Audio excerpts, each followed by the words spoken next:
buenos días a todos los odontonautas que se conectan hasta ahora con nosotros, donde el día de hoy continuamos con nuestro ciclo de conferencias programadas esta semana en nuestro acostumbrado y especial Euforum Coltene, permitiéndonos llegar a cada uno de ustedes con interesantes conferencias.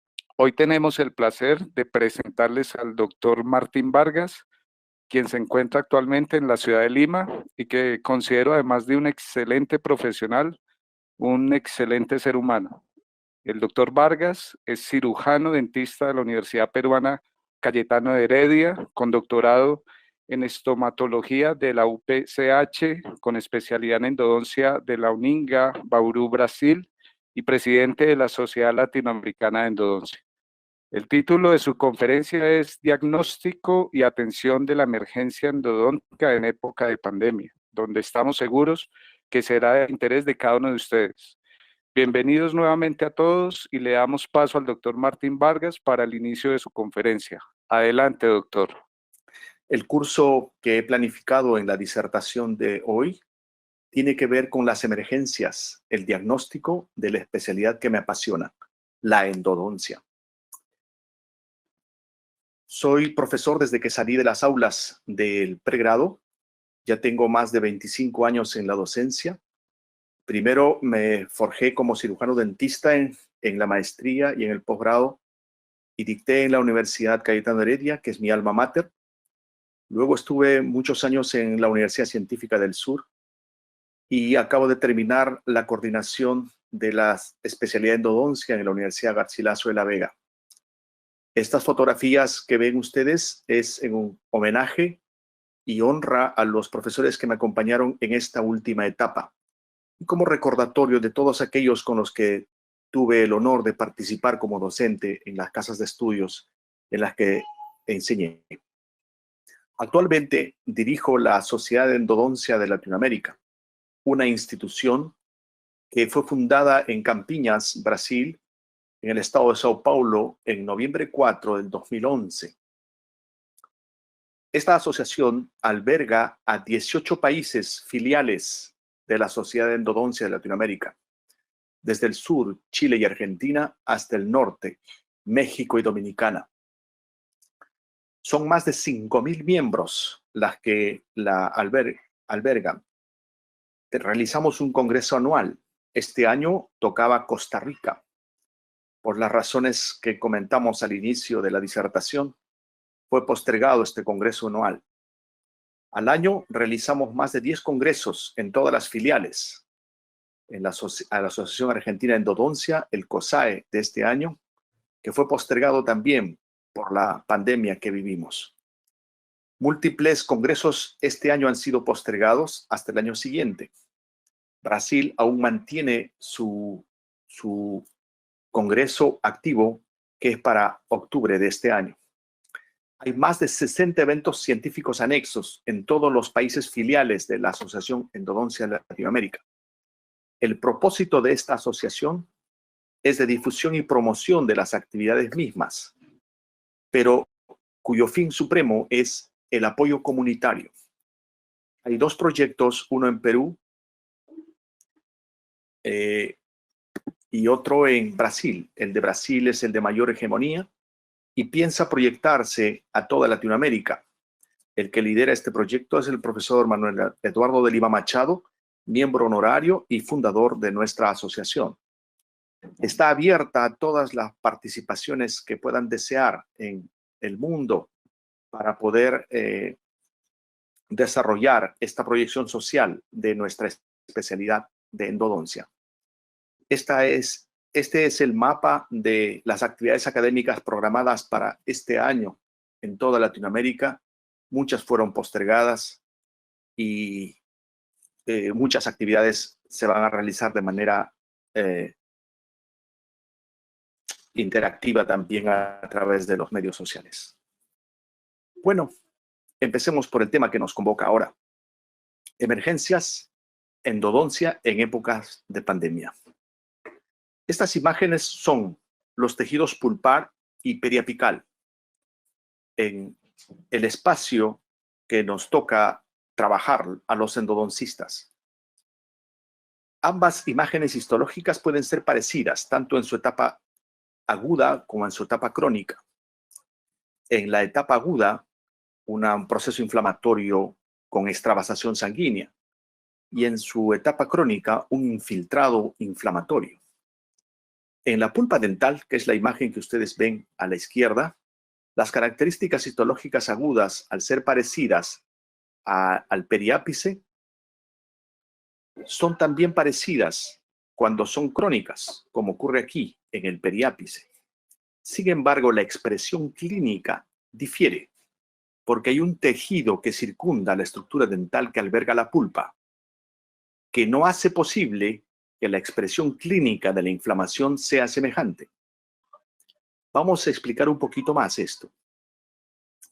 ¿Cuáles son los signos característicos de la inflamación? Rubor, que es el enrojecimiento que se observa en la superficie de los tejidos conjuntivos o epidérmicos. Calor, que es lo que se siente. Tumor, que es lo que se observa, como en el ojo cerrado de este muchacho que aparece en la diapositiva. Y dolor, que es lo que expresa el paciente,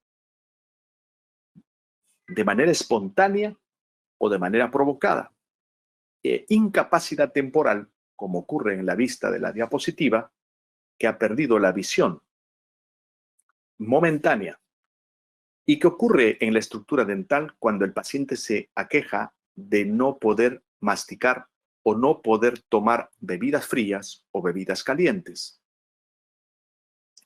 ¿Qué es lo que produce la inflamación pulpar? Los producen microorganismos, que es el área en que principalmente nosotros observamos en la práctica odontológica. Lo puede producir el calor, el exceso de temperatura de una lámpara LED, sobreexpuesta en un tejido dentinario delgado y en cercanía a la pulpa dental. Exposición a temperaturas extremas en cuellos con erosión, con afracción, como el frío, que produce un proceso inflamatorio temporal. El desecamiento de una jeringa triple, que produce una deshidratación en los túbulos dentinarios, un vaciamiento del fluido tubular, generando dolor. Y la exposición a sustancias ácidas, como de los adhesivos o los ácidos en general de grabado que usamos en odontología. Estas noxas pueden producir un proceso inflamatorio agudo inicial y crónico posterior.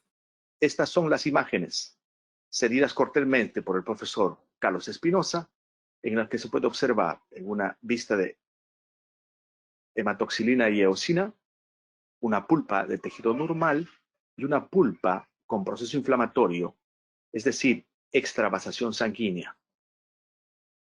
Esta extravasación sanguínea es la base de la reparación, porque la extravasación sanguínea, al ser parte del proceso inflamatorio, lo que va a producir después es una inducción a la angiogénesis, que finalmente conlleva la fibrosis. Y la fibrosis, por un camino regular de cicatrización, produce colágeno cicatrizal, que es lo que estamos viendo en esta tinción especial. Entonces, lo que nosotros hacemos frente a una expresión de dolor del paciente es primero pensar en buscar una reparación, una cicatrización del tejido pulpar afectado. A veces se produce fracaso de la reparación pulpar, y lo que obliga al endodoncista a una terapia radical de extirpación del tejido pulpar y su reemplazo con un tejido artificial, lo que conocemos comúnmente como endodoncia. Sin embargo, es nuevamente necesario enfatizar que la endodoncia no es principalmente la extirpación del tejido pulpar. La endodoncia debe ser conocida principalmente con la prevención, es decir, la protección del tejido pulpar.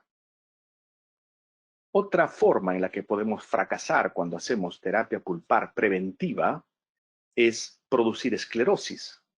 Y es porque la cicatrización que buscamos, producto de la formación de colágeno, después del proceso inflamatorio, no es segmentada a la zona dañada. Y solo lo que se produce es una esclerosis, una estenosis de la luz del conducto, lo que hace imposible o difícil el acceso endodóntico radical cuando se requiere extirpar el tejido pulpar. Un imposible acceso endodóntico, lo que conlleva terapias alternativas. Otra forma, digamos, de fracaso, pero que puede ser solucionado con el empleo de elementos ultrasónicos o de pericia del endodoncista, es la formación de cálculos en la cámara, en la entrada o en el interior de los conductos o del sistema de conductos radiculares. Todo esto se puede producir en el deseo de conseguir reparación, fibrosis y cicatrización a partir del colágeno. Pero ¿por qué se produce esto fracaso? Porque considero, bajo mi perspectiva, que la fibrosis o la cicatrización en la terapia pulpar preventiva, es decir, en el recubrimiento pulpar, no creo que sea selectiva. Yo creo que es una muerte prolongada, muy lenta cuando hacemos recubrimiento pulpar directo. Porque, digamos, la nutrición está limitada. ¿Limitada a qué? Limitada porque está el tejido pulpar inmerso por paredes de dentina, cemento radicular y esmalte, lo que hace imposible que no solo se pueda imposibilitar la presencia de la inflamación, porque no podemos ver tumor. Nosotros no hemos visto un diente con chichón. No podemos ver rubor. Solo hay dos condiciones en las que habitualmente vemos rubor: en una concusión por trauma o golpe, en donde el diente se ve enrojecido y la concusión hay que controlarla antes de pensar en una extirpación pulpar, y cuando nos excedemos en el tallado preprotésico, quitamos el provisional y podemos observar la dentina completamente roja. En esta segunda condición de diente ruborizado o rubor, es necesario generalmente la extirpación radical de la pulpa dental, porque este diente tallado para fines protésicos se va a ver afectado adicionalmente con agentes adhesivos, agentes cementantes, etc. Entonces son las dos únicas razones en las que podemos ver una concusión, un rubor en la inflamación pulpar. Tampoco podemos observar, dije, el tumor, el edema, no hay un diente con chichón. Y hay solo dos elementos que se pueden observar: la inflamación, pero observar no visiblemente, sino escuchar, observar escuchando del paciente, tanto los síntomas que tiene, la historia del dolor que nos transmite y que nos puede ayudar a distinguir este proceso inflamatorio. Pero estos solo síntomas que se observan no corresponden a la histología que acabo de mostrar. Son signos característicos de un proceso inflamatorio que nos tiene que llevar a abordar a un diagnóstico lo más cercano posible. Por eso siempre lo enfatizo: el diagnóstico en endodoncia es diagnóstico presuntivo. Además de estas características clínicas, sé que contamos con radiografía y sé que contamos con tomografía hoy en día. Sin embargo, hasta hoy no ha cambiado el paradigma de diagnóstico presuntivo. Entonces, regresando a mi prédica de: al ser restringida la nutrición de la pulpa dental por paredes de dentina rígidas, esmalte y cemento radicular, y los vasos nutricios, al solo ingresar a través de 1, 2 o 3 forámenes, por un paquete mínimo o minúsculo básculo nervioso, la revascularización, la reparación, la cicatrización, no creo que sea selectiva cuando hay un daño pulpar y tenemos que hacer un recubrimiento pulpar directo. Yo considero que el recubrimiento pulpar directo es una muerte lenta, prolongada. Digamos que podríamos concluir hasta aquí que el recubrimiento pulpar directo debe de realizarse cuando se tengan las características clínicas de accidente operatorio, exposición pulpar, diente de una persona joven o un diente joven, es decir, poco traumatizado, poco trabajado, poco restaurado, en una oclusión estable, sumado al paciente joven, las probabilidades de éxito y de reparación de recubrimiento pulpar directo pueden mejorar. Entonces, evaluando los síntomas que aqueja el paciente por anamnesis o por expresión cuando visita la consulta, podemos distinguir que generalmente lo expresan por cambios abruptos en la temperatura, o frío o calor, o por el consumo de azúcares. Lo que hace es producir la incapacidad temporal en la función masticatoria. Otro signo característico de la inflamación, incapacidad temporal. Noten ustedes estas dos pistas de hematoxilina y eosina y tricómino de Mason. En ambas se pueden distinguir procesos odontoblásticos o núcleos odontoblastos embebidos en la dentina. Aquí está la dentina, aquí están los odontoblastos y aquí está la pulpa dental inflamada con extravasación sanguínea. Dicho sea de paso, extravasación sanguínea que produce un edema. En la pulpa dental, el edema no puede evidenciarse porque está restringido a la dentina. Por lo tanto, el dolor por compresión en las fibras nerviosas delta C de la pulpa es inmenso, es intenso. Sumado a ello, los procesos odontoblásticos están empezando a ser succionados cuando se produce un trauma o una afección o una noxa en la pulpa dental. Nuevamente, túbulos dentinarios y en su interior procesos odontoblásticos succionados. ¿Qué es lo que ha pasado con la pulpa? ¿Qué es lo que ha acontecido? 1966, Bramston, la teoría hidrodinámica. Hoy, 2020, sigue siendo aceptado como teoría esta explicación hidrodinámica que hizo Bramston. La estructura dentinal, los túbulos dentinarios, la dentina peritubular y dentro del túbulo dentinario un fluido dentinario.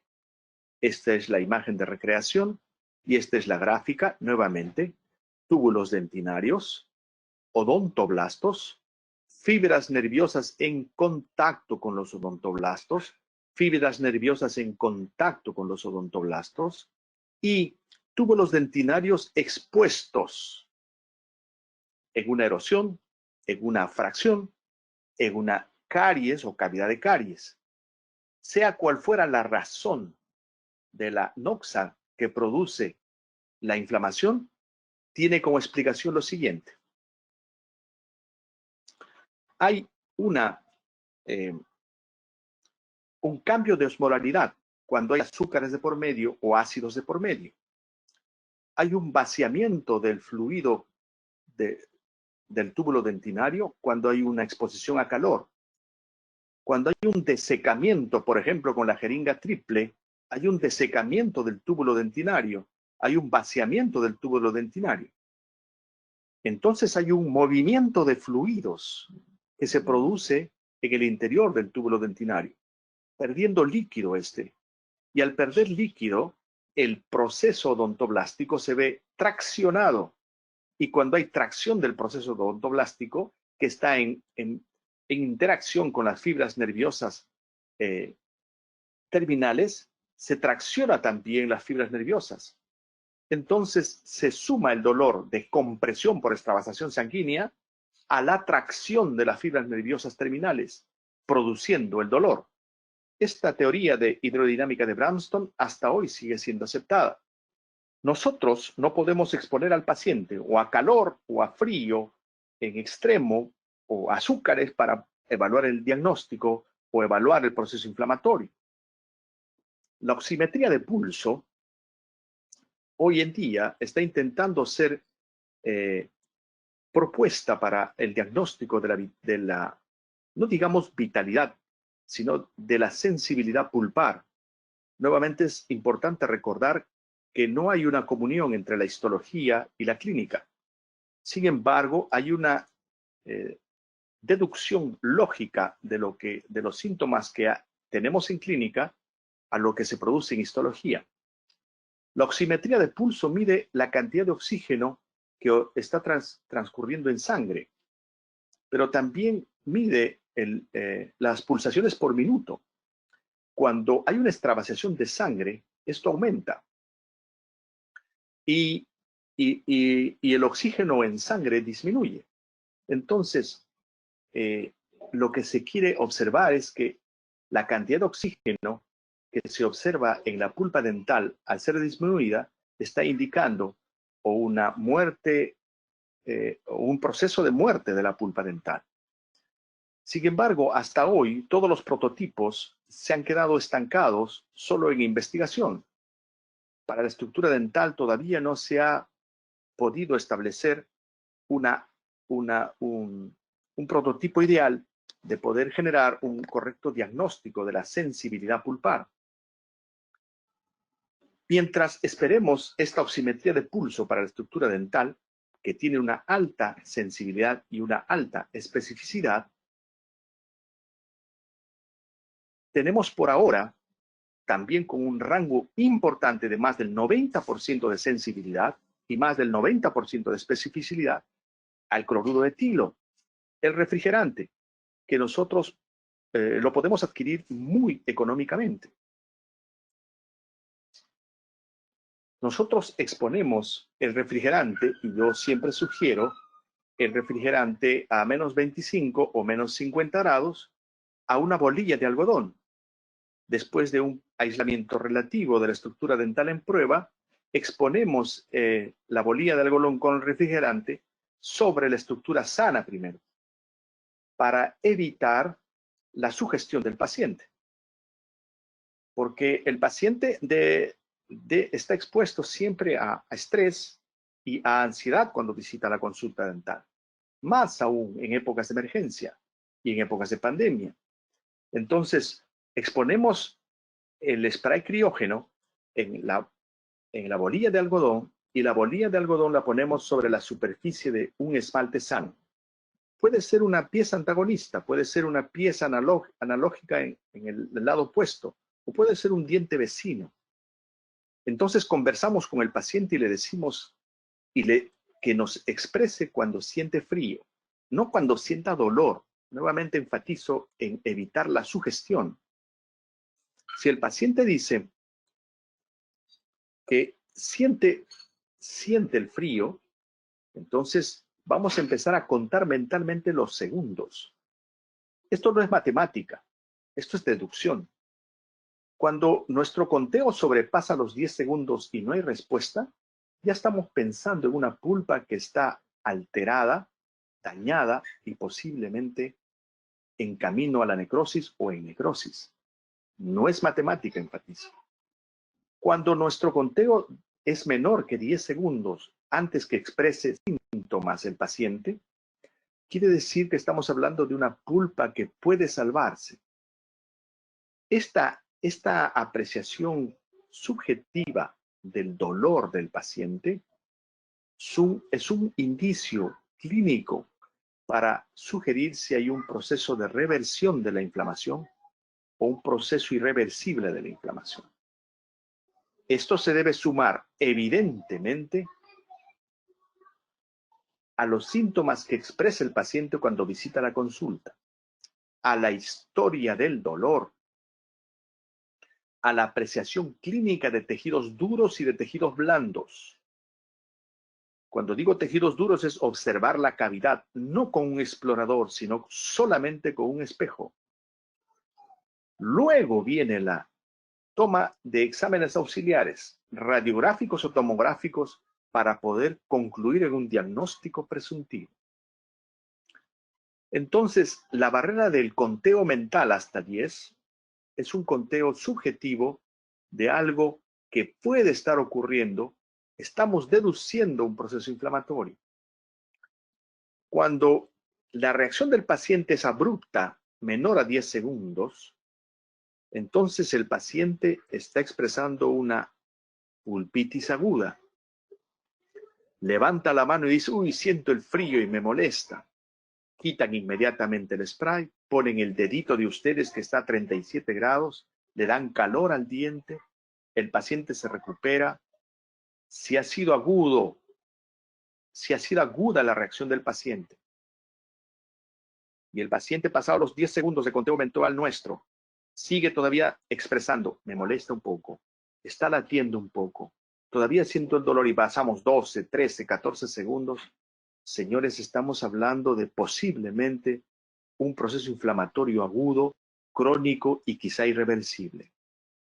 Nuevamente enfatizo, quizá, porque hay que atar esta prueba de temperatura extrema a todo lo que hemos estado analizando hace unos segundos. Historia de dolor, síntomas, signos en tejidos blandos, tejidos duros y los exámenes auxiliares.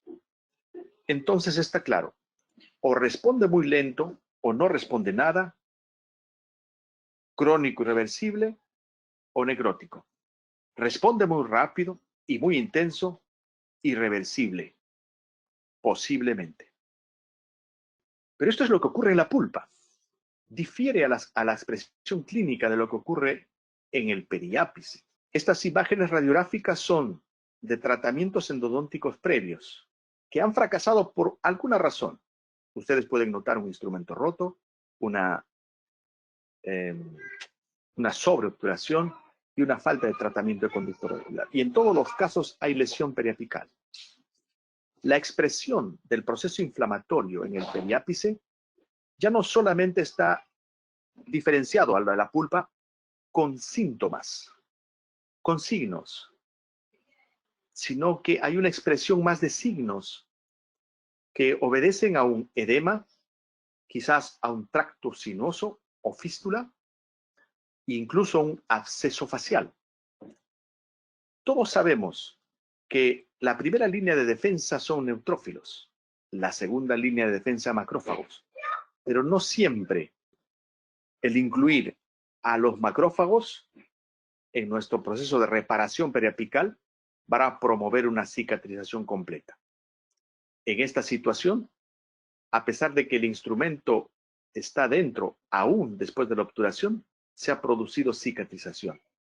En esta otra, se ha logrado la cicatrización después de un tratamiento completo de la estructura pulpar.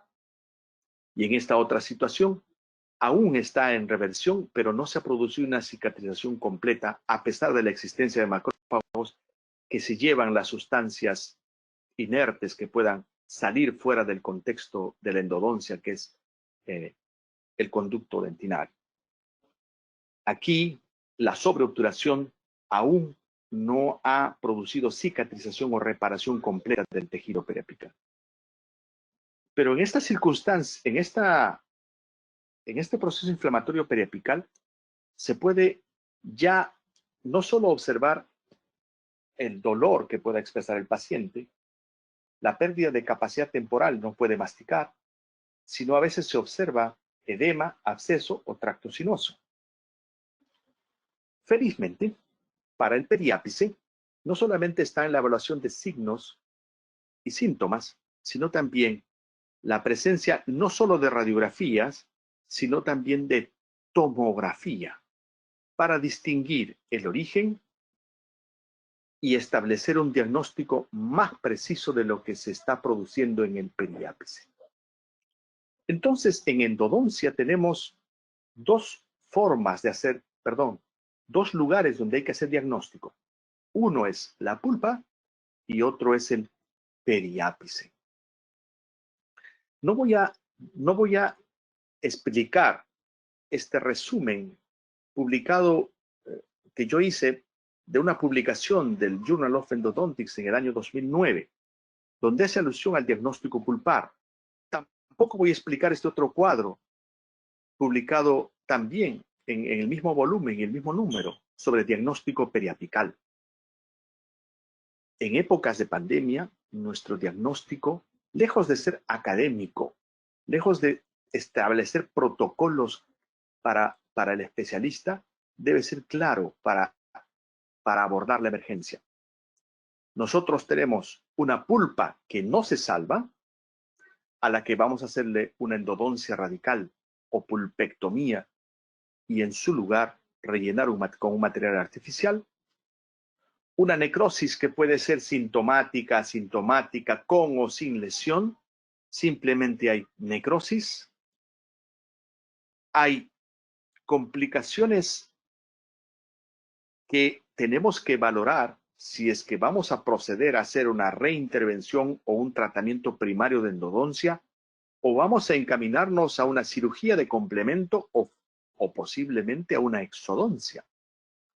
Estas complicaciones pueden ser subobturaciones, exposiciones a la cavidad oral que han ocasionado un fracaso, sobreobturaciones, complicaciones endoperidontales, malas rehabilitaciones, o también el encontrarnos con escenarios de ápices inmaduros o reabsorciones internas o externas.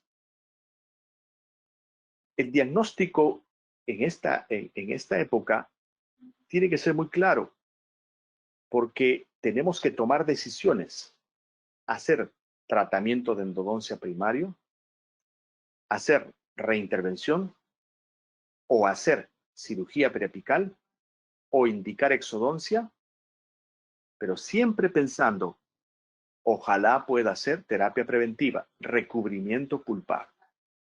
Para pensar en todo ello, nuestro diagnóstico tiene que ser claro, porque si voy a hacer recubrimiento pulpar, pensando en que si no funciona, le hago endodoncia radical, partimos mal. Hay que recordar que nuestro paciente tiene que exponerse la menor cantidad de tiempo en la calle, en la consulta, porque estamos intentando evitar la propagación de un virus que puede matarnos. Por lo tanto, el diagnóstico, al ser claro, tiene que ayudarnos a tomar una decisión clara de proyección en bienestar del paciente.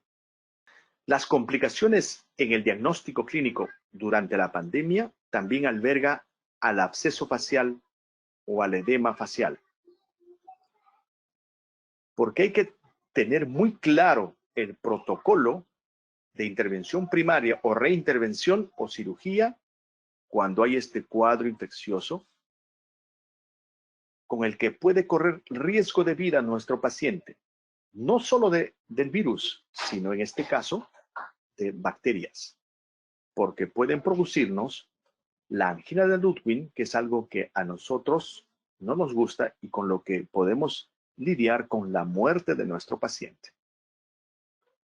Entonces, nuestro diagnóstico normalmente es claro: historia de dolor, anamnesis, cuándo empezó a doler, qué tipo de dolor tuvo, cuánto tiempo dolió, necesitó medicamentos para calmar el dolor fue nocturno o fue diurno. Luego, cuando llega el paciente a consulta, es si en el momento le sigue doliendo, cuánto de intensidad, del 1 al 10 como cuánto le duele, 10 máximo de dolor, 1 mínimo de dolor. Luego de contarnos la anamnesis y contarnos lo que está ocurriendo en el momento de la visita a la consulta, es evaluar los tejidos blandos. Para eso hay que palpar y hay que observar. Nunca miren el diente primero. Palpen tejidos blandos. Y empezamos con evaluación de los tejidos circundantes a la ATM, articulación temporomandibular.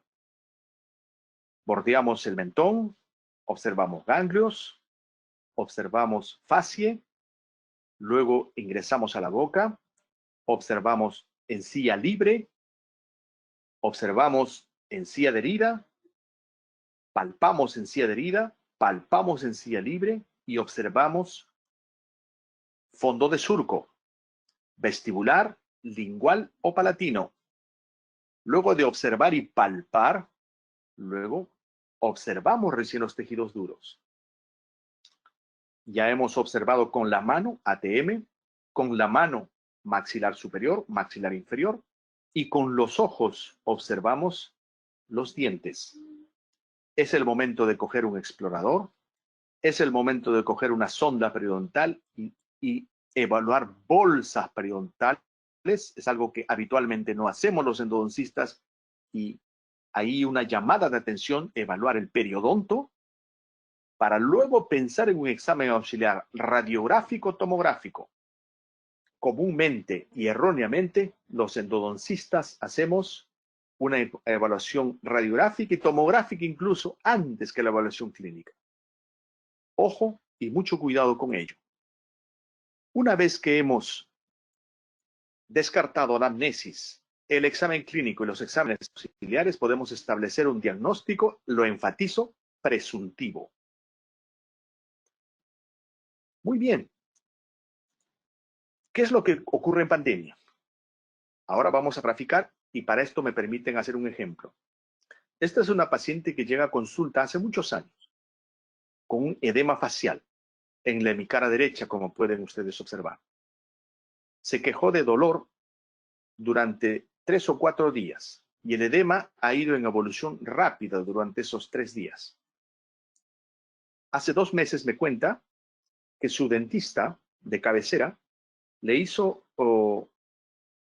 le indicó un tratamiento de endodoncia al otro lado de la cara por características parecidas y que la endodoncia fue la salvación. Su odontólogo de cabecera le recomendó a su endodoncista, un endodoncista itinerante, que es con lo que comúnmente empezamos los especialistas. Hacemos endodoncia itinerante de consulta en consulta. Entonces, el endodoncista itinerante de su odontólogo de cabecera le hizo la endodoncia y todo resultó fabuloso. El endodoncista que le trabajó en el lado izquierdo se fue de curso, se fue a un congreso a prepararse mejor y justo apareció la inflamación. Así que su odontólogo de cabecera me llama, me dice: Martín, por favor, ayúdame, le hicieron una endodoncia por condiciones parecidas al lado izquierdo hace más o menos unas 5 semanas y ahora por favor procede con esta endodoncia. Hice anamnesis a la paciente. ¿Desde cuándo empezó el dolor? Hace 5 días. ¿Cómo cuánto te duele? De 1 al 10. Como 10. Ahora me duele como 11. ¿Desde cuándo empezó a hincharse? Desde hace 3 o 4 días. El hinchazón está aumentando. Sí. Muy bien. Hoy te duele como 11. Correcto. Vamos a tomar fotografía. Mis ojos ya recorrieron su cara. Ahora mis manos van a recorrer su fascia. ATM, apertura y cierre. Maxilar superior, maxilar inferior. Edema en maxilar superior, ganglios no habidos. Correcto. Ahora abre la boca. Abre la boca y observo fondo de surco. Observo fondo de surco superior e inferior.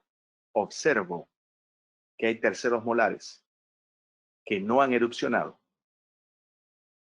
Lo más común en odontología: falta de erupción de terceros molares, quista de retención y absceso. Dije, esto es para retención de tercer molar.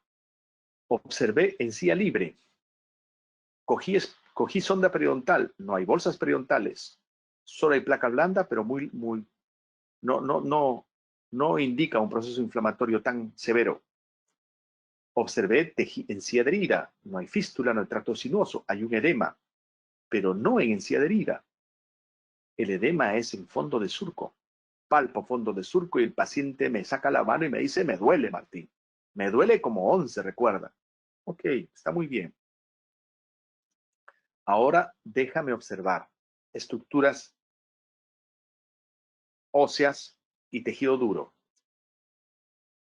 Pieza 1.6, primer molar, sano, una restauración oclusal pequeñita, casi de fosa.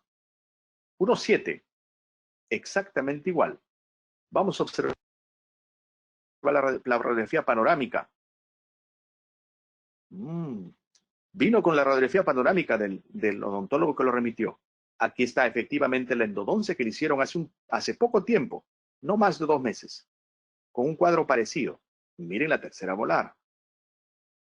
Miren la tercera molar de la zona afectada, superior e inferior, fondo de surco con dolor y edema. Lo más lógico pensar es, retención de tercer molar. Pero qué raro, le pasó al lado izquierdo. con la endodoncia que le hicieron. Aquí veo una restauración oclusal de fosa. Ah, de repente tuvo fosas muy profundas. Quizás a través del surco de la fosa hubo una carie muy profunda que llegó a la pulpa dental. ¿Es posible? Radiografía periapical, señores. Muy bien. Aquí estamos viendo la restauración de fosa del surco. Ok, aparentemente hay una filtración, pero que puede llevar a través de la fosa y del surco a la pulpa dental. Puede ser. ¿Qué es sensibilidad y qué es especificidad?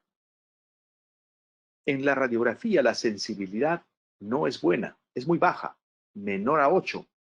Cuando una sensibilidad llega a 10 o 100, o como quieran llamarlo, 1, es excelente, pero la radiografía no llega ni a 8. Es más, en algunos reportes la sensibilidad es de 6. ¿Qué quiere decir sensibilidad? Hallar enfermos cuando realmente están enfermos. Es decir, si yo veo que aquí hay caries a través del surco o fosa y llega a la pulpa dental, quizá otro dentista no vea lo mismo que yo. Hay muchos estudios comparativos entre dentistas, odontólogos generales y especialistas, y casi es mitad y mitad. Mitad dice que sí y la otra mitad dice que no. No nos vamos a poner de acuerdo en un examen auxiliar, porque la sensibilidad de una radiografía es muy baja. ¿Y qué es especificidad? Hallar sanos cuando realmente están sanos. En eso, la radiografía aumenta cerca a 9, pero la tomografía alcanza una sensibilidad de casi 1, bordeando el 1 y una especificidad de 9. Es espectacular. En la época en la que vi a la paciente, no teníamos tomografía en la práctica odontológica. Entonces, observaba con sesgo, con error, mi radiografía y diagnóstico. Entonces estaba en la mitad de que podía ser una carie invasiva a través de fosa y ha podido producir un proceso inflamatorio. Bordeo la lámina dura, bordeo el espacio periodontal y no veo signo característico de inflamación periapical. Pero bueno, el absceso facial no necesariamente puede haber producido un daño en tejido óseo. Puede ser directamente a tejidos blandos. Puede ser. Pero vamos a observar la 1.7. Y la 1.7 también aparentemente está sana. ¿Será la 1.8? Palpemos mejor. Nuevamente, segunda evaluación clínica, palpamos la tuberosidad del maxilar superior y no refleja dolor. Habitualmente, cuando hay un compromiso con la tercera molar retenida, hay dolor. Entonces, ¿qué hacemos? Prueba de sensibilidad. No tenemos oximetría de pulso. Perfecto, por ahora no en odontología. Cogemos una bolilla de algodón, ponemos spray criógeno o refrigerante, lo ponemos en una superficie sana y evaluamos la respuesta al dolor. Subjetiva, cierto, pero lo evaluamos. Y el paciente refleja que el diente está sano, es decir, levanta su mano cuando sobrepasa de 8 o 9, le quitamos el refrigerante, pongo mi dedito, el diente recupera calor y el paciente dice que ya le pasó. ¿Hay latido? No hay latido. Ya le pasó. Hacemos lo mismo en la 1.7. Ponemos el refrigerante, el paciente levanta la mano a los 6-7 segundos, dice que le molesta, quito el refrigerante, pongo mi dedito y el paciente dice que ya le pasó. Pulpas aparentemente sanas. ¿Cuál es la sensibilidad y especificidad de los refrigerantes? Cerca a 9, señores. Y de la oximetría de pulso, cerca a 10. Ojalá que pronto tengamos la oximetría de pulso para uso odontológico. Entonces, estando vivos los dos dientes, ¿cómo le puedo hacer endodoncia? Llamo al su odontólogo referidor y le expreso lo mismo. Le digo, no puedo hacer endodoncia en esas piezas. Martín, hazle la endodoncia en la 1.6, por favor. Porque lo mismo le hicieron en la 2.6 y calmó. Estoy seguro que es eso. Bueno, ¿quién es el endodoncista? ¿Qué hago? Me pongo en la duda, mitad y mitad, 50-50. Yo no veo caries, él de repente vio caries. Regresamos a la anamnesis. La paciente le pregunto, dime si es que el dolor cada vez que comes es fuerte, cuando masticas. No, cuando como dulces. Dulces, ¿por dónde se filtra la carie? En realidad, cuando como todo, come todo. ¿Dónde se filtra? ¿Dónde hay filtración de elementos físicos que causan dolor en la pulpa? Entonces, le digo, ¿te puedo invitar un caramelo? No, doctor, me duele hasta el oído. Miren lo que pasó. Aquí está nuevamente la 1.7. Aquí está la carita del paciente. Esta es la radiografía panorámica. Esta es la radiografía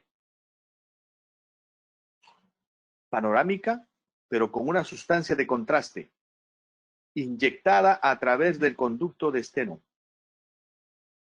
Y pueden observar en el lado donde hay endodoncia que el trayecto de la sustancia de contraste a través del conducto de Steno se expulsa incluso el contraste fuera de la boca.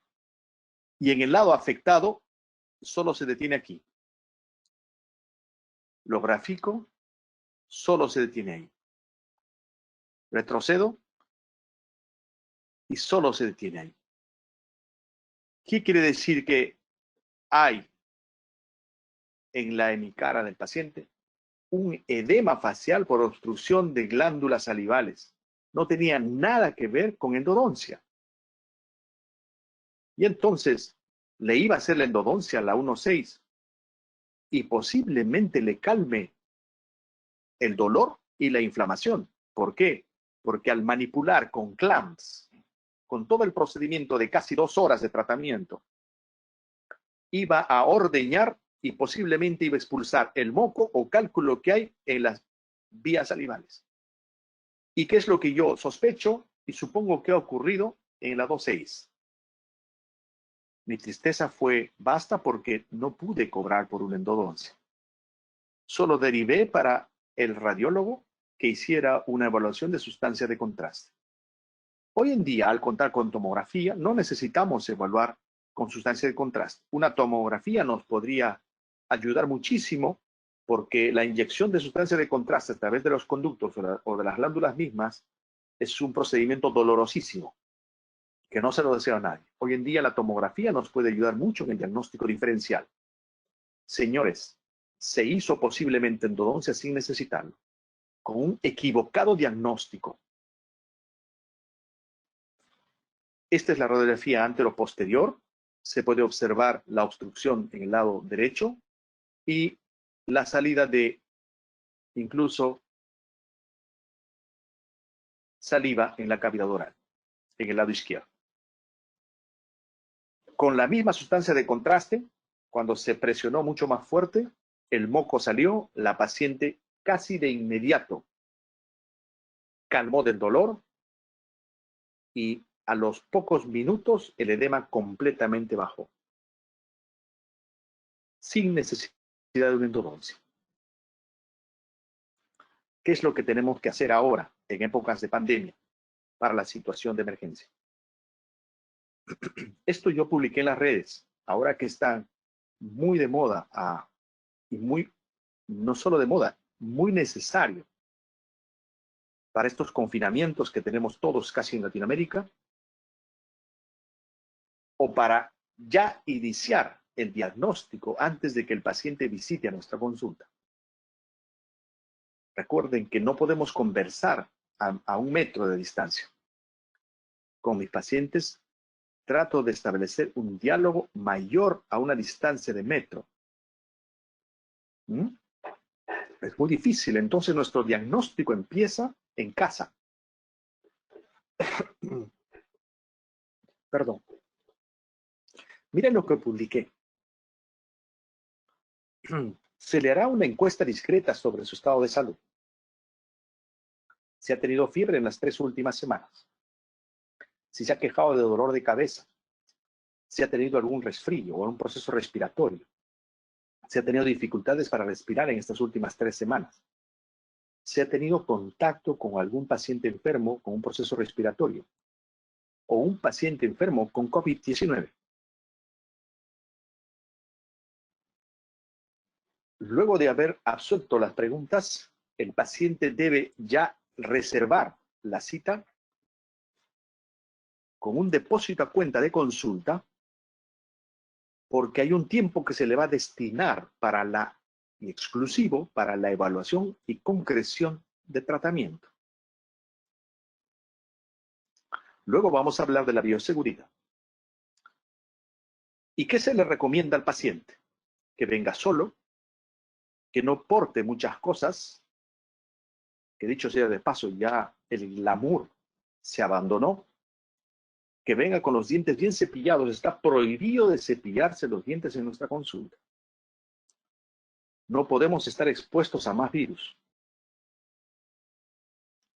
Los apoyamos en la desinfección de manos, de rostro y de su cavidad oral. Se le entrega un kit de protección como botas, guantes. Y trataremos de ejecutar en una sola sesión, ojo, en una sola sesión, para que no se movilice el paciente repetidas veces y con mucho tiempo, el tratamiento requerido para su diagnóstico, que no necesariamente es endodoncia radical. Y es preferible que el paciente pague los honorarios a través de transferencia y o tarjeta. Muy bien. El paciente llama por teléfono y establece su cita. El paciente expresa que hay dolor desde hace un mes. Aquí en Perú estamos en restricción social 65 días, más de 2 meses, y parece que vamos a proyectarnos a 15 días más. La situación después de Brasil, aquí en Perú, es crítica. Todos los países de Latinoamérica tenemos, quizás con algunas excepciones muy puntuales, Chile, por ejemplo, que tiene un mejor servicio de salud, pero todos los países en Latinoamérica, nuestra condición de atención de salud en general es pésima, siempre ha sido pésima, Perú no es la excepción. Imagínense ahora en épocas de pandemia. Se han desbordado los servicios de salud en nuestro país, los servicios crematorios ya no se dan abastos. Si en países de primer mundo, estamos hablando de Estados Unidos, China, se desbordaron, imagínense en países sudamericanos como el nuestro. Entonces, los servicios de salud de UCI están al borde, los internamientos también. La mayoría de los afectados por COVID tienen que quedarse en casa en restricción social y control solamente de las personas con las que viven en casa. No tienen más chance. Y si accedemos a un servicio clínico, son carísimos, altamente carísimos. Y en los países como los nuestros, los medicamentos empiezan a escasear, porque no solamente el monopolio, sino también el abuso de los fármacos o de los que venden los fármacos empieza a ocurrir. Y esta restricción social merma la capacidad adquisitiva y económica de los pacientes. Por lo tanto, es una calamidad general.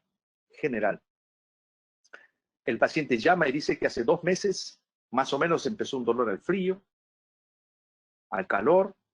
Después no podía comer dulces porque ya le empezaba a doler, pero ahora ya tiene dolor espontáneo. A juzgar por los síntomas del paciente, estamos hablando de una pulpitis irreversible. A juzgar. Enfatizo, a juzgar. En esta primera llamada se cumple con los tips que acabo de mencionar y se le dice que se le va a evaluar. Aparentemente tiene un daño pulpar. Vamos a ver si es un diente que vamos a poder salvar con una terapia de endodoncia. Y se le manifiesta al paciente que la reconstrucción va a ser ideada principalmente de manera inmediata. Es decir, vamos a hacer un sellado después de la endodoncia coronario inmediato, a lo que le llamamos blindaje. Y vamos a intentar hacer una restauración directa para que en una sola sesión podamos hacer endodoncia y reconstrucción, posendodoncia. Reconstrucción directa, que puede ser una resina o que puede ser un poste.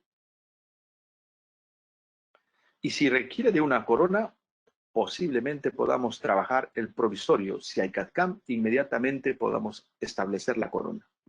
Sí, señores. Esta es la forma en la que tendríamos que trabajar hoy en día. El paciente está en previo aviso. Por lo tanto, es importante que el paciente también entienda del requerimiento económico que debe albergar su diente o él.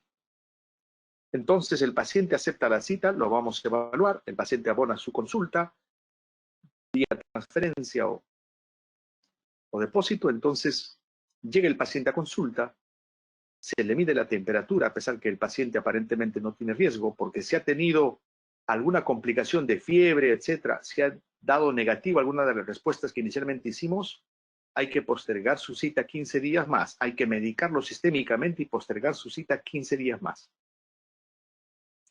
Entonces, hay temperatura normal, hay desinfección de manos, se le entrega guantes y botas, el paciente ingresa a la clínica y el glamour de nuestro paciente ya no es el de antes. Ya no es el de antes. El paciente debe ser advertido que debe venir con la menor indumentaria posible. Si el paciente trae indumentaria, se le alcanza una caja para que pueda depositar su cartera, bolso o alguna de los aditamentos o adornos que pueda tener. Eso era antes. Luego el paciente llena un consentimiento informado y esto es muy importante. Cuidado, ojo, pestaña y ceja. Cuidado con el consentimiento informado. Ahora no solamente por el procedimiento endodóntico, que ustedes ya lo deben tener claro, o por el procedimiento odontológico. Ahora el consentimiento informado es por los fines de la pandemia. Guardamos todos los protocolos de bioseguridad y usted está ingresando a una emergencia odontológica, consintiendo su diagnóstico, tratamiento, bajo las condiciones que tenemos hoy. Eso es clarísimo. Cuidado porque después pueden haber problemas legales. Aquí tengo que hacer un paréntesis. Lo he titulado como flashback. En la última experiencia docente que tuve en la universidad, les costó mucho a los residentes con los que ya habían ingresado y habían entrado en el programa, cambiar de hábitos en bioseguridad. Primero, las gorras eran habituales, pero ahora había que recogerse con doble gorra si había cabello largo. Segundo, tenían que usar un mandilón que les producía calor cuando no había aire acondicionado. Tercero, tenía que haber protección visual. Solamente para la consulta había que evitar la protección visual, pero después tenían que usar protección visual. La magnificación no era un hábito para ellos. Hoy es muy complicado usar lupas de magnificación y luego careta facial en épocas de pandemia. Vamos a hablar en minutos después de eso. El paciente tenía que estar protegido completamente con gorra y con mandilón. Y todo esto con una bioseguridad estricta. Les fue muy complejo aceptar estas condiciones de trabajo. Pero hemos sido muy persistentes. Y estoy seguro, si alguno de ellos está escuchando en línea este curso, que no solamente fueron presagios, sino hoy es alimento para lo que les toca vivir en la urgencia, en endodoncia o en la práctica de la odontología en general durante el resto de la vida. Porque el virus se va a detener en algún momento. Conviviendo con él, en algún momento se va a detener. No sé si 1, 2, 3 años, no lo sé. Si es que hay una vacuna, pues no solamente va a estar este virus presente, puede existir otro. Y tenemos que empezar a entender de una vez por todas que el procedimiento endodóntico es un procedimiento invasivo. La odontología en general digo, tiene procedimientos invasivos. Entonces, creado los protocolos y exigido a los alumnos, hoy en día les aseguro que debe ser fácil para ellos mudar. Conversaba con mi estimado amigo Luis Chávez de Paz, un odontólogo endodoncista prominente que radica en Suecia, un investigador prolijo en biofilm y bacterias. Y yo le decía, quizás la protección facial es lo único que ha cambiado para nosotros, porque lo demás es lo mismo. Lo demás es exactamente lo mismo.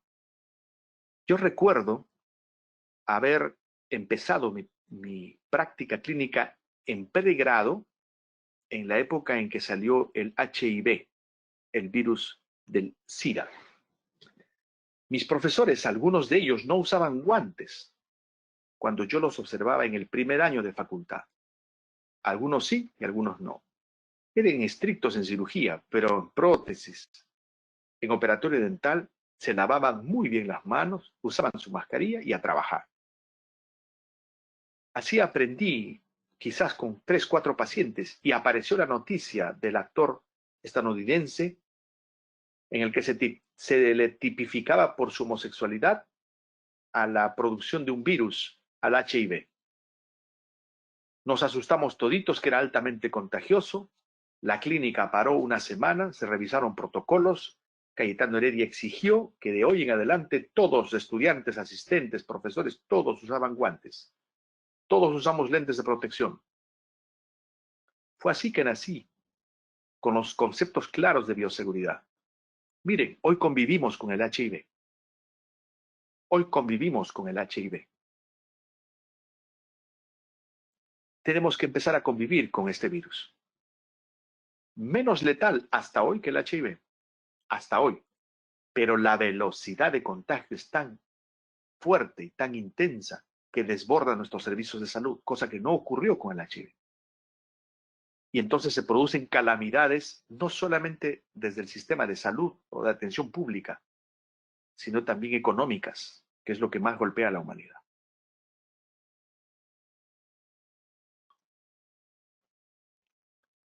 Hoy, en épocas de pandemia, esta es nuestra apariencia.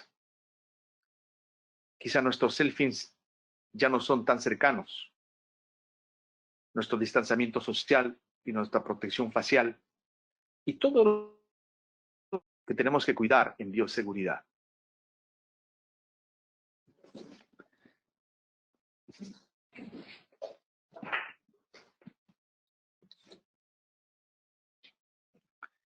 Miren ustedes el equipamiento que hoy tenemos en la endodoncia y que tenemos que proteger de los aerosoles y del ambiente infestado por virus. Desde el microscopio hasta una pieza de mano para acción rotacional. El computador, la cámara intraoral, la luz LED de polimerización y los materiales, sean desechables o desinfectables o esterilizables, nuestra bandeja de trabajo. ¿Cómo, cuándo y por qué? ¿Con qué sustancias? Todos estamos entendiendo que el hipoclorito de sodio al 1%, la solución de Milton que usábamos los endodoncistas, es la herramienta principal de desinfección. Pero no todos los elementos podemos desinfectarlos al 1%. La mayoría tienen que ser desechables o esterilizables, pasados por ultrasonidos para quitar restos de biofilm. El amonio cuaternario es una alternativa para los elementos físicos de las mesas, las asas, el sillón dental, los pisos, porque la corrosión hoy en día ya me imagino que va a ocurrir muy fuerte en nuestros equipamientos dentales, producto del hipoclorito de sodio. Tenemos amonio cuaternario entonces de quinta generación, tenemos hipoclorito de sodio al 1% y tenemos alcohol de 70 grados. Y si no lo consiguen, el alcohol de 96 grados, que es lo que comúnmente más venden en farmacias. Se le resta 1/3, nada más, lo dividen en 3, le restan 1/3 y ese tercio lo llenan de agua y lo usan. Y el hipoclorito al 1% es, si compran hipoclorito de 5% o 4%, que es clorox, de 4 a 5%, mezclan 4 de agua con 1 de hipoclorito. Y es una mezcla aproximada al 1%. Muy bien. Cuando el paciente ya ingresó a la consulta dental, no nos saludamos ni con la mano, nos acercamos al caño y nos enjuagamos con agua oxigenada en un volumen. El agua oxigenada vende a 10 volúmenes, así que lo convertimos a 1 con un poco de agua. 9 de agua y 1 de agua oxigenada. Nos enjuagamos profusamente. Y nuestro escupidero, yo nunca he usado escupidero desde que salí de la universidad, por lo que ya les conté. Y hoy, todos los que tienen escupidera, por favor, retiren de su espacio la escupidera. No sé si temporal o de manera definitiva. Nuevamente repito, yo tengo más de 25 años de odontólogo, nunca he usado una escupidera. Mis pacientes se levantan y si quieren escupir o enjuagarse, se levantan al lavatorio de la oficina para escupir o enjuagarse la boca. El paciente ingresa después del saludo previo, deja sus cosas o ya las dejó en recepción o deja lo que tenga que dejar en la silla. El consultorio, el gabinete tiene que estar minimizado a lo necesario. Quitar hojas, folders, todo cuanto sea virtual, mejor. Quitar adornos, quitar todo, tiene que ser completamente salubre. El paciente se ha enjuagado con el agua oxigenada y hacemos una evaluación desde distancia de los signos, de los síntomas. Estamos hablando de todavía no se ha echado, más de 1 metro de distancia. Muy bien, después de la consulta oral que tenemos, el paciente se recuesta y empezamos con la evaluación clínica que ya hemos comentado y no lo vamos a repetir. Hemos decidido hacer una endodoncia. Después vamos a ver cuando no necesitamos hacer una endodoncia y otros procedimientos. Y si antes decíamos, para tener precaución en no hacer una perforación por equivocación en el acceso, hay que aislar después de acceder a los conductos. Hoy no es posible hacer eso. Hoy hay que hacer aislamiento desde el inicio, antes de ingresar. La cavidad oral no puede estar expuesta. Cerramos con el aislamiento la cavidad oral y podemos hacer acceso endodóntico. Ojo, miren ustedes aquí las imágenes y están puestas a propósito. La nariz, ¿verdad? Está respirando el paciente. Puede estornudar el paciente. Esta imagen que está aquí, no sé si es exagerada o si es necesaria. Lo dejo para que lo mediten. Pero que hay que tapar las fosas nasales, hay que taparlas. Si dificulta la respiración de nuestro paciente, un rollito de algodón que limite la adhesión de la goma, pero hay que tapar las fosas nasales. Hay que tapar los ojos y no solamente hay que evitar la inclusión de elementos extraños en pulmones o vías gástricas, sino hay que evitar la propagación del virus. Y no sé si en la odontología general, señores, y esto es una tarea para los rehabilitadores, en todas las circunstancias, incluido tallados, vamos a tener que hacer aislamiento. Los aerosoles que se están generando son muy fuertes. Muy bien. Vamos a hacer entonces ya no un recubrimiento pulpar directo como con lo que ya habíamos aclarado, sino vamos a hacer una intervención primaria de la endodoncia. Antes revisemos para tomar la decisión de nuestra endodoncia. Éxito o fracaso en la intervención primaria. Este cuadro lo quiero resumir de manera muy fácil. Miren el año 2001 y miren el año 2017. Tipos de estudios que he revisado: prospectivos, revisión sistemática, prospectivo, ensayo clínico aleatorizado y retrospectivo. Miren los tipos de dientes tratados con endodoncia: anteriores, premolares, y molares.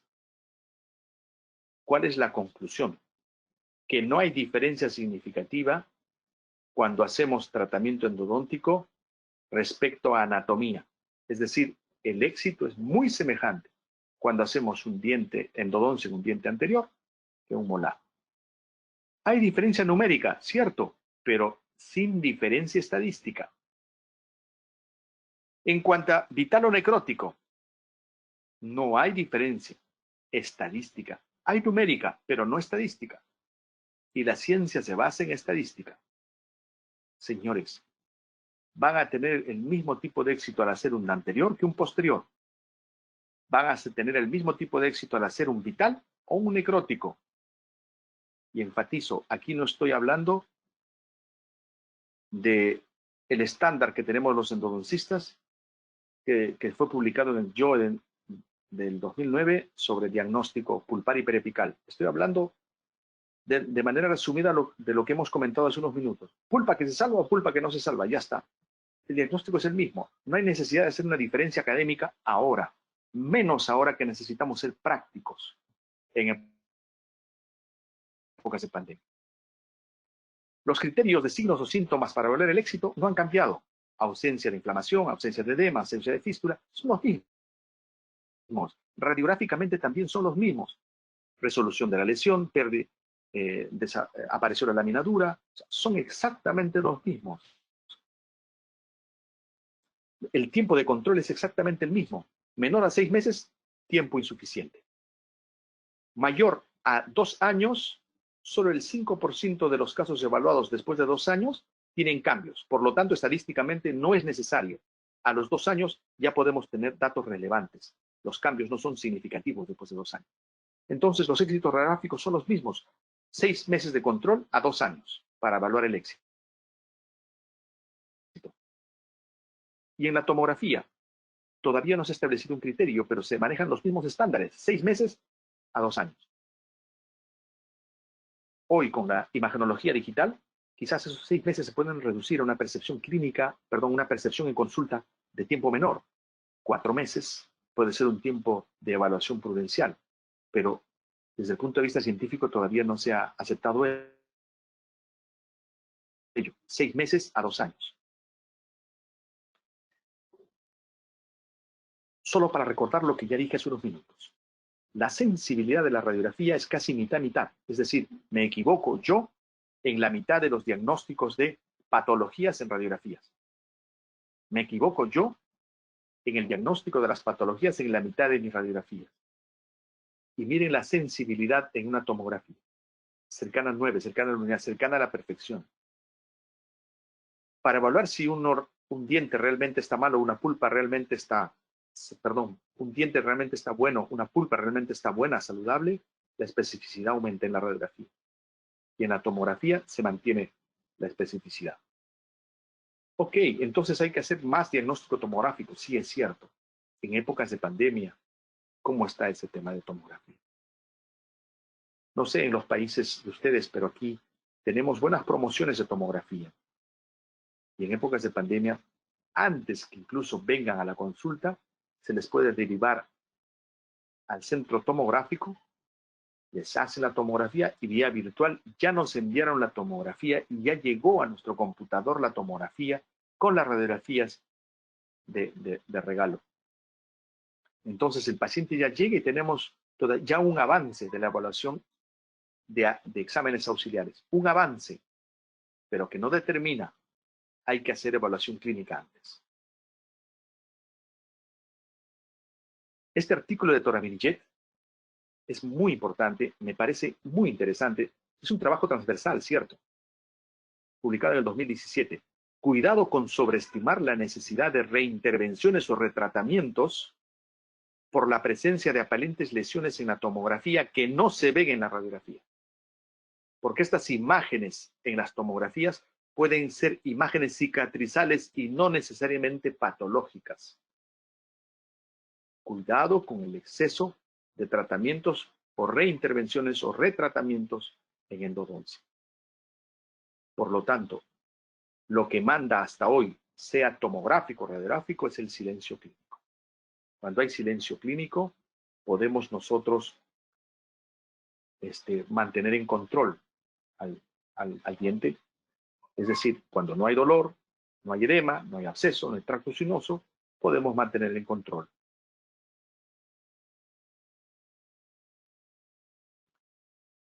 Lo voy a resumir también de manera muy simple. El éxito evaluado en el tiempo. Desde el año 63 hasta el año 2017. Miren, los tiempos de estudio. De 6 meses, de 5 años, de 5 años, de 4 años, de 5 años, de 1 año. Y miren de 10 años. Lo evaluaron al 1, al 2, al 5 y a los 10. Y evaluaron a los 10 años en el 2017. Y las evaluaciones de estos 3 últimos trabajos retrospectivos son aquí radiográficos y tomográficos. Y miren ustedes, del año 83, el diagnóstico en dientes vitales y no vitales, muy semejante a lo que está ocurriendo en estas épocas. La tecnología aparentemente no ha hecho cambios sustanciales desde el punto de vista estadístico en el éxito o fracaso de la terapia endodóntica, pero la tecnología nos ha ayudado en la velocidad y el bienestar del procedimiento, en disminuir el dolor postoperatorio, en disminuir el tiempo de tratamiento, en mejorar la calidad de bienestar del paciente en el procedimiento endodóntico. Siempre con radiografía se observa mayor tasa que con tomografía. Siempre con radiografía se observa diferente que con tomografía. La tomografía hoy, señores, para evaluar el éxito y fracaso, al parecer parece ser una de las mejores herramientas en exámenes auxiliares. Muy bien. ¿Qué ocurre con los retratamientos? Hemos hablado del éxito y fracaso de los tratamientos de intervención primaria. Imagínense que el paciente que vino a visitar vino por una necesidad de reintervención. ¿Qué hago? ¿Qué decido? ¿Retratamiento o cirugía? Imagínense ustedes que el paciente vino con una imagen radiográfica, con un instrumento roto, con un hombro impasable, con obstrucción de conductos, con perforaciones. Tengo que citarlo 2 o 3 veces para acceder en esta época de pandemia a los conductos que antes no accedieron, a retirar los instrumentos rotos, a solucionar una perforación, a promover una reparación, una formación del ápice. La toma de decisiones es muy importante en esta época. Este trabajo interesante de ensayo clínico controlado, publicado en el JOE en 2018, nos hace ver lo siguiente. La sobrevida, que es diferente al éxito. El éxito o fracaso se mide con la imagen radiográfica y clínica. Ok, ¿qué es la sobrevida? Que el diente todavía sigue en boca. Fracasó la endodoncia, pero el diente sigue en boca. Ok, miren la sobrevida de los retratamientos, 76 de 100. Y miren la sobrevida de la cirugía, 75 de 100. ¿Cuántas citas para un retratamiento? 3. Soy especialista en endodoncia. Es complejo el retratamiento. No siempre termina en una sola sesión. Quizá porque soy endodoncista me derivan los casos más complejos, pero en general los retratamientos son más complejos. 2 o 3 sesiones o una intervención quirúrgica. En un retratamiento, los desgastes adicionales que se hacen para retirar el material anterior, para acceder a conductos no tratados, dañan la estructura rígida, dentina, que finalmente conlleva una pérdida de destrucción o pérdida y destrucción de la dentina o de las rebordes y terminan en una extracción dental. Aquí tienen que pensar muy bien en la toma de decisiones. Cirugía en un solo momento o reintervención en 2 o 3 sesiones en épocas de pandemia. Recuerden este artículo, léanlo por favor. Es muy interesante. Miren la sobrevida y el éxito. Conforme pasó el tiempo, también lo voy a resumir de manera muy fácil. Desde el año 91, ¿sí? Prospectivo, prospectivo, retrospectivo, prospectivo, prospectivo. Miren la cantidad de muestra. 100, 400 endodoncias, 300, 800 endodoncias, 200 endodoncias. Miren los dientes que han terminado en retratamientos. 3, 16, 33, 20%. Miren los que terminaron en cirugía. Y miren los que terminaron en exodoncia, señores. ¿Llama la atención o no? Llama la atención.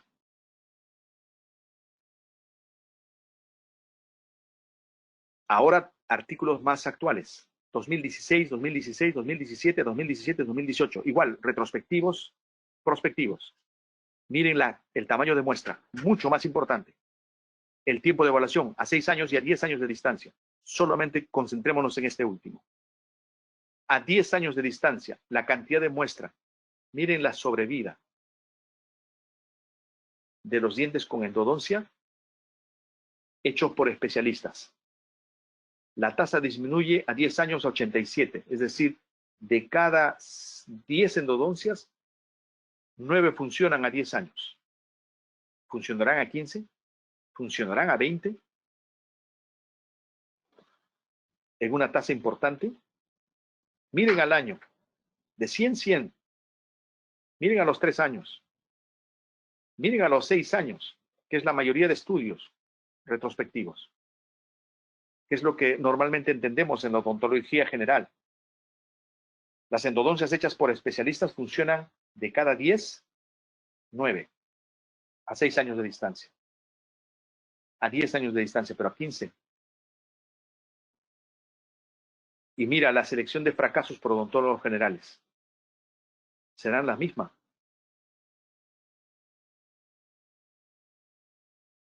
En resumen, la sobrevida de los dientes con endodoncia, de los retratamientos de las cirugías. Miren a 1 año y miren a 10 años. Esto hecho por especialistas. Y disminuye cuando la endodoncia es hecha por el odontólogo general. ¿Por qué se han perdido los dientes? Generalmente por fallas en las restauraciones, enfermedad periodontal y tercera opción, endodoncias mal hechas.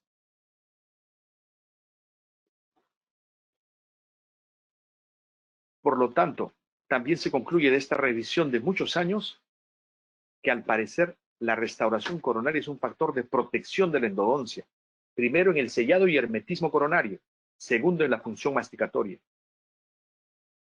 Porque normalmente los dientes cuando se extraen, es decir, la endodoncia termina con una sobrevida corta, es por fractura del remanente dental. Se han perdido pocos dientes por retratamiento, perdón, todos los fracasos que han terminado en cirugías han sido menores que en los retratamientos. Y en épocas de pandemia, con mayor razón, hay que pretender hacer cirugía. Por accidentes, las posibilidades de perder un diente es muy baja. Se pierden más por reconstrucción. Ojo con estos datos, señores.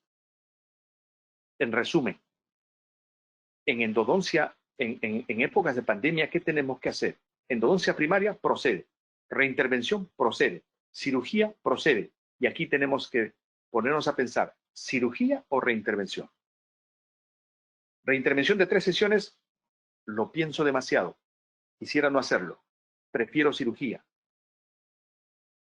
Y hay que valorar las características del diente, señores. No podemos hacer endodoncias en complicaciones extremas en épocas de pandemia.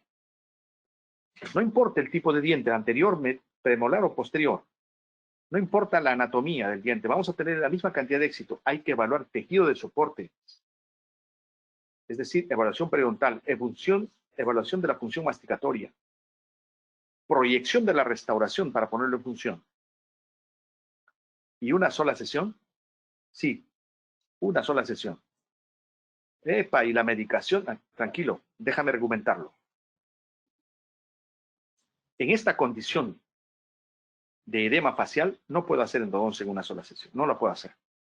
Aquí tengo que hacer acceso endodóntico, medicación sistémica y, si quieren, medicación tópica interna. Pero aquí no puedo hacer endodoncia en una sola sesión. Aquí no puedo hacer endodoncia. Aquí tengo ya las vías aéreas comprometidas. Aquí tengo que derivar al maxilofacial y tiene que proceder generalmente al internamiento, a la vía endovenosa y a la exodoncia de los focos o al retiro de los focos infecciosos. Aquí no puedo jugar con la vida del paciente.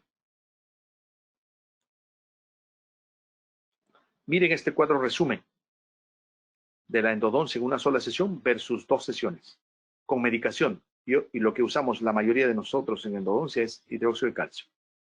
Trabajos prospectivos, revisión sistemática y prospectivo, del 2008 al 2012. No hay diferencias significativas, señores, de la endodoncia en una sesión y 2 sesiones, con diagnósticos de con y sin lesión periapical, pero todos con necrosis. Evaluación a 4 años a 2 años. Ok, quiero mejores datos. Muy bien, veamos esto. Revisión sistemática del 2016, publicado en el Cochrane. No hay diferencia, miren esta tabla, de promedios de ORs. No hay diferencia significativa en hacer endodoncia en una o en 2 sesiones en dientes con lesión periapical. Pero sí conviene hacerlo en una sola sesión porque hay beneficio para el odontólogo y para el paciente. El costo es más bajo, la frecuencia de visitas es menor, el confort es menor, el dolor postoperatorio es menor. Revisión sistemática 2016, los invito a leer.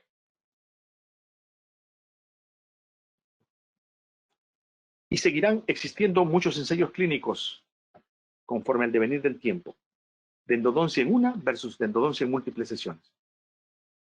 Y los resultados seguramente van a ser los mismos.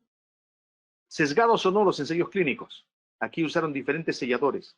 No importa el material, señor. No importa el material que empleen. Aquí lo que importa es retirar la mayor cantidad de bacterias, conformar y sellar estéticamente los conductos y la cavidad oclusal con una restauración lo más pronto posible. Si fuera en una sola sesión, mejor. Pero los ensayos clínicos en un procedimiento tan complejo siempre van a verse sesgados. Siempre van a verse sesgados. Requerimos más seguimiento a largo plazo y gran tamaño de muestra. En mi experiencia clínica, procedimientos a 15 a 20 años con lesiones periapicales con endo-poste en una sola sesión. Endo sin poste, sino reconstrucciones de muñones y reconstrucciones libres, reconstrucciones coronarias completas. 20 años después. Sean anteriores o reintervenciones en molares. 15 años después, reintervenciones en molares. Recreaciones de Obi-Peters. Reintervenciones en molares, con instrumentos embebidos dentro. 13 años después. Recreación de Obi-Peters.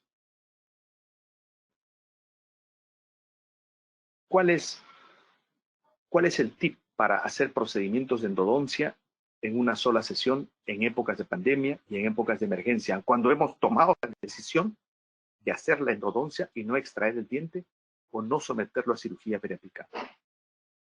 Experiencia, habilidad o experticia en español. Del anglicismo expertise. Ciertamente se requiere, señores, en épocas de pandemia, el odontólogo general que no maneja claramente protocolos de endodoncia y experiencia en endodoncia, preferiblemente no lo haga. Converse, organícese para que el endodoncista planifique el procedimiento en una sola sesión. Y aquel que haga la endodoncia es aquel que tiene que hacer el blindaje coronario en la misma sesión. Menor tiempo de exposición del paciente a infección cruzada por virus COVID-19. Evidentemente, el manejo de instrumentos secuenciales o instrumentos, digamos, un solo instrumento o pocos instrumentos, mejor dicho, para la desinfección, conformación de estos dientes infectados es importante. Tiene que conocerse, tiene que haber experiencia para el manejo de la tecnología Hoy en día, en época de infección COVID-19, el uso del microscopio está sesgado a momentos básicos, esenciales de dificultad de acceso o de dificultad de trabajo, pero por pocos minutos o pocos segundos quizá. Requerimos de protectores faciales de tanta severidad de control para nosotros mismos que la tecnología de magnificación se ha visto limitada hoy en día. Señores, solo me queda despedirme con con una frase de John Lennon. Y lo puse a él, pensé poner a Einstein, pensé poner a un Nobel de la ciencia médica, pero yo creo que hay que desentonar con el mundo.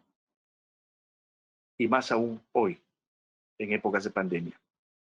Y desentonar con el mundo quiere decir volvernos más humanos que lo habíamos perdido, más solidarios que lo habíamos perdido. Fortalecer la familia, fortalecer la amistad, el compañerismo, pensar en el otro. Señores, muchas gracias por la oportunidad.